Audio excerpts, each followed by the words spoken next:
Hello, welcome to another Dave's Desk video. It's very often I end up saying something like, oh, today I'm with an old friend. Today I'm with an old friend. I mean, I've known Paul 40 plus years now. Ouch. We first met each other when we trained as chefs at catering college at the ripe old age of 17, 18, something like that. And we became friends. We then went off into industry, totally changed careers, both of us. But I've followed Paul's career, and it's been very, very interesting for many reasons. You see, even as a 17-year-old lad, and he'll hate me for saying this, but I'm going to big him up. At the age of 17, I don't think I had many people in my life who had as much self-belief, tenacity, certainty, and a can-do attitude, even when things went horrifically wrong for us, as this man. And he's evolved into the training, learning and education industry. Currently, he is Chief Executive of the Skills and Education Group. And Paul has been responsible for leading teams that have hopefully changed for the better millions of young people's lives through helping those who facilitate their learning. Is that good enough, Paul? No, Dave, was that actually me you were describing? Is that all right? That's all right. I'll give you that. I think that's worth at least 50 quid, isn't it? I tell you what, when we're from Birmingham, yeah, whenever you do anything good, you have to go, was that me? Yeah, I can't believe that was me. Yeah. Did I do that? Yeah, I thought you were going to pull out somebody else that we went to college with. Who's that? Well, I don't know. There's a whole list of people. Oh, anyone, right? Could have been. Yeah, anyone. I didn't think you were going to talk about me. Well, no, it's an interview. It's got to be about you, mate. Yeah, okay. You're more interested than me. So let's. Oh, I doubt that. Oh no, I doubt that. You have always been very good at grasping a situation or a crisis by the scruff of the neck and leading a team through it. So whether it be an individual in a moment of crisis having to lead themselves out of it, or a team, what's your take on leadership in crisis, especially now as we are in February 21, with which hopefully just about to start coming out of this ridiculous situation we're in. What's your thoughts? Oh, I think you, as a leader, you need to be yourself. I think, and as a manager, as somebody that's, you're doing a professional job.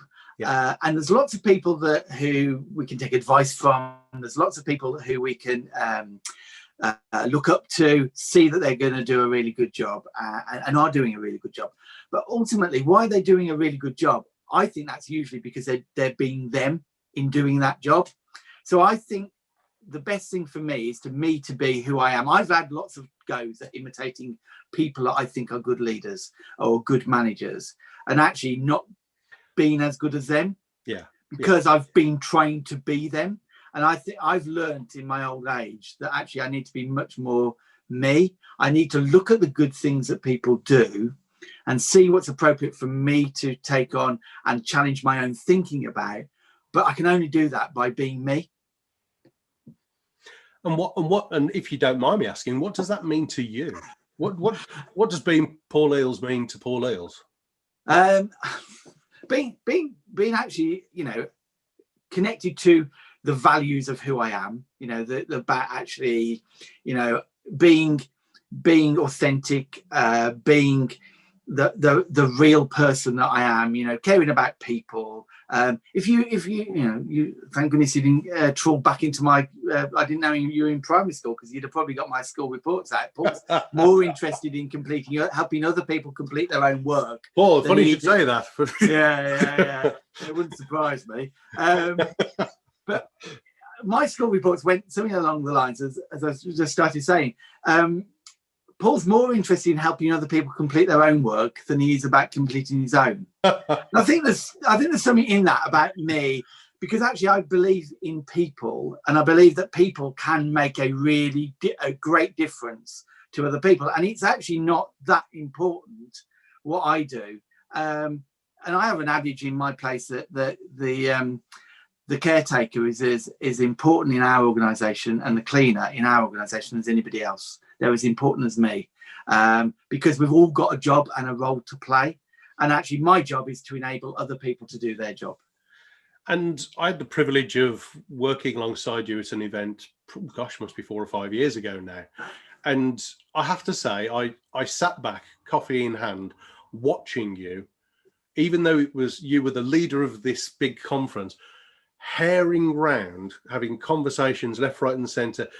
And you were walking that talk. You genuinely did, and fascinating to watch. And actually, by the way, David, that was a decade ago. Really? Really? Yeah, 9 years ago. Well, one of us has gone grey since then. Yeah, one of us has. We say we're old friends. I'm the friend. Yeah. He's old. And, yeah. So it's all natural. My colour in my hair is all natural. So's mine, Mucker. Excellent. Mine. Well done. I thought it might be. So let's talk about the journey. I've heard you talk about leadership before as a journey. I'm happy for you to use either your journey as a metaphor or explain to people keen to get onto the leadership journey what to expect, because you have evolved. Yeah, I also think that, you know, a leadership journey is not straightforward. And if there's any leader that tells you that they've never made a mistake, then I wouldn't really believe them. I've made lots of mistakes, and there'll be people that know me that may or may not listen to this at some point in the future and go, he's done that, and there'll be a huge long list. And so I'm not perfect by any stretch of the imagination, but hopefully I'm somebody that learns from my mistakes. You know, you and I have both, you still do, you own your own company, you've owned another company before that, I've owned one, and it doesn't exist anymore because unfortunately it went bust, and that was one of the most difficult, most challenging things, when you're having to make your workforce redundant, when you and your family don't have a job, you don't know whether you're going to end up being able to retain your own home because of, you know, the bank's interest in all of that. Yeah. So I've learned from all of that stuff, and I think my own journey is about trying to learn from the things that have gone before. But equally, we've had some real great successes along the way, even, you know, in setting up your own organization, taking people on. I think the most valuable thing I learned was when my first member of staff in my own organization, after 3 years, said, I found a job elsewhere and I'm going to go elsewhere. I was mourning because that person, how am I going to cope? That person has done a fantastic job. What does it say about me? And actually, I've learned that actually people do come and go, and it's a natural part of what happens in an organization. But living role of a leader. That way, absolutely, absolutely. And it's also my job to ensure people are trained and developed and can move on to other opportunities. I mean, it can be very trite and cliched to say that, you know, the role of a leader is to train the person to replace them. But I've seen, I mean, without too much name dropping, there's a guy called Imran Hakim, who's chief, a young entrepreneur, very driven, runs the Hakim Group, massively and fast growing business. And when he turns around to his team, and this is a team of, I think now close on 800 strong, he says, I've never seen a company with such a large team where never a bad word is said about the leadership. Never. And Imran says, if you're not happy here, come and have a chat with me. We'll have a cup of coffee and I'll see if we can help you find a job somewhere else that's right for you. And I've seen him do it. Because you have to grow people. It is our job as leaders. So, okay, your leadership journey per se, it's a journey. We should be training other people. But what enables you to do that? What are the characteristics that you see in yourself? And this, you know, ego aside, pragmatically, what are the traits that have enabled you to be an effective leader, Paul?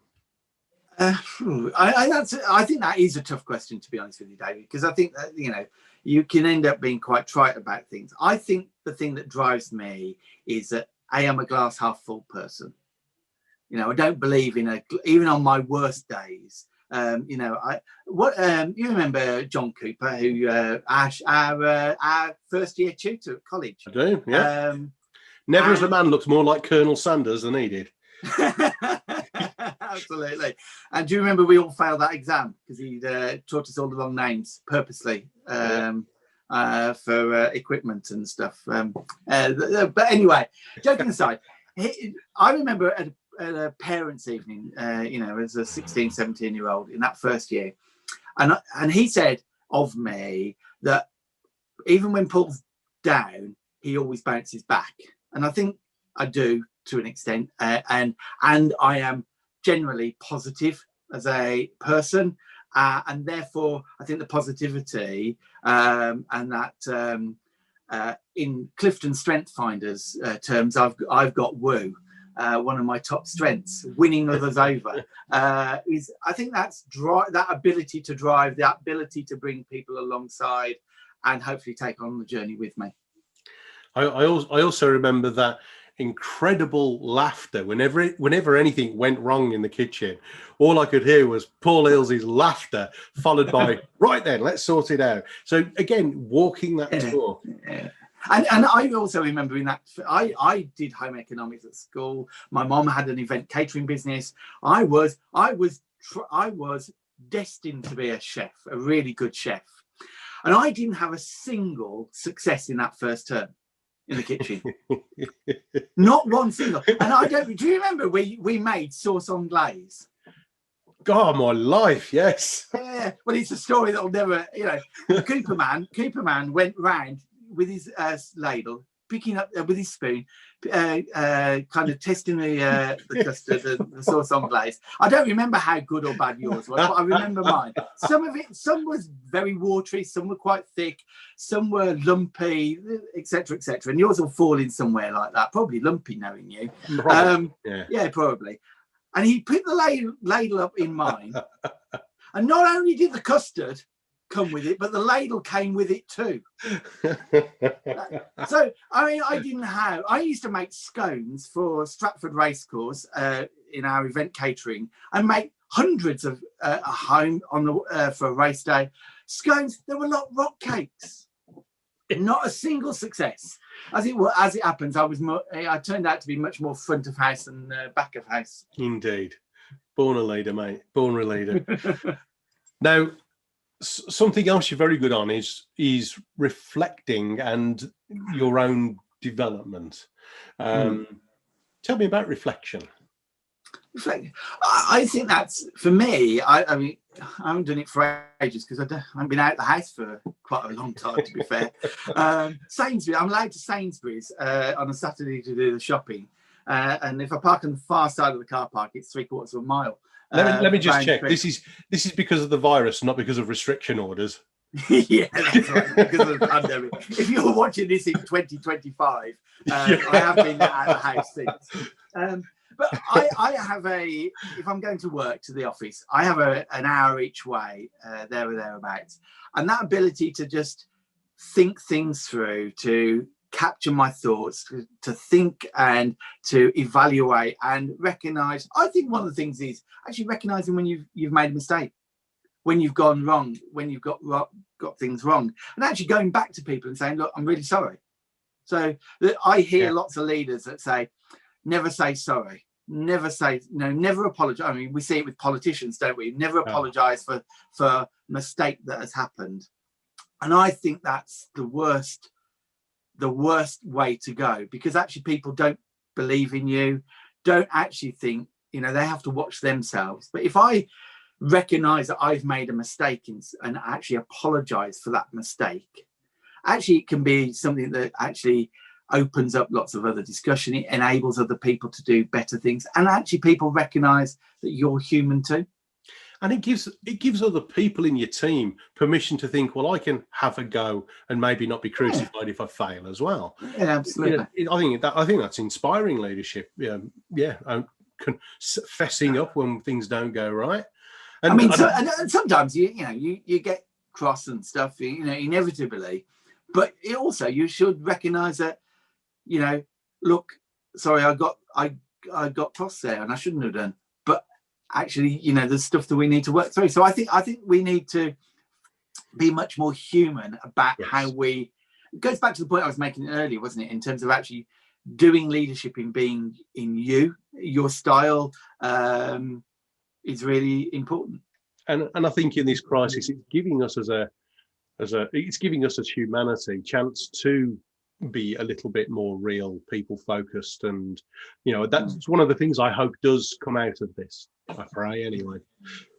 And not being, and I don't think we ought to be intimidated by other people that wow you over there. I'll give you an example. That was a bit of a fun example. There's a group of us chief executives from organizations like mine that are regulated by an organization to deliver a set of qualifications, award a set of qualifications.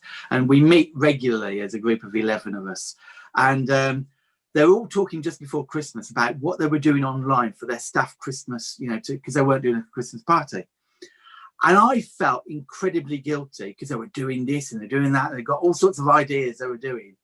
And I just went, and afterwards I had to go, yeah, but we're not doing that because we're not that organization. I'm not that leader. We're doing this, this, and this. And we've had some really good fun things with people. And actually trying to do things that are authentically you and authentically your organization is really important. True. So to conclude, if I may, Paul, let's pick your brains. And we could get everything from a student to a newly qualified teacher, right up to a senior leader or university head, a principal watching this, or a business entrepreneur, captain of industry. Anybody, what is the one thing they can do to evolve their leadership journey based upon your experiences? What's your biggest advice? I think I would say take some time out to develop yourself. Give yourself permission to be selfish and indulgent, because I think that will pay back the greatest dividend. Let me explain a little bit about that to give some context too. Yeah. When the pandemic, lockdown 1 hit, the first few weeks were really challenging, and anybody that's been through it for doing any job, let alone leading an organization, will have had a real challenging time. The uncertainty, the concern, the challenge, etc. And at that time, I was chair of the Federation of Awarding Bodies that awards qualifications in the UK. Our members do that. And I was Chief Executive Skills and Education Group. So you can imagine everything kicking off, around the place. And I booked myself on to a 3/4 hour session that I'd seen and mate his organisation was doing free, managing people remotely during a crisis. So I thought, that sounds quite good. So I put it in, and I think I probably anticipated that I wouldn't end up going to the session. And I was back-to-back meetings. I was trying all sorts of things kicking off, and I kind of nearly didn't go. And that session, that 3/4 hour investment in me, changed how our organisation ran even now. So what I did as a result of going on this session, I actually tore up our strategic plan and our business plan. And I told I informed the board. I said, sorry, but we haven't got one anymore. Mr. Popular, go on. But we're going to do this.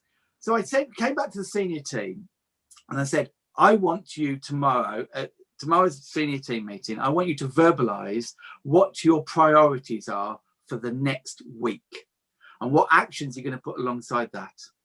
Then that will take us to the first week in April. Then by next week, I want a plan of the priorities that you've got for the next month for April, and the actions and the resource you want to go with it. Then I want you to do a May to August plan of priorities. And this year, we still don't have a strategic plan or a business plan, but we have strategic priorities linked to actions and linked to KPIs.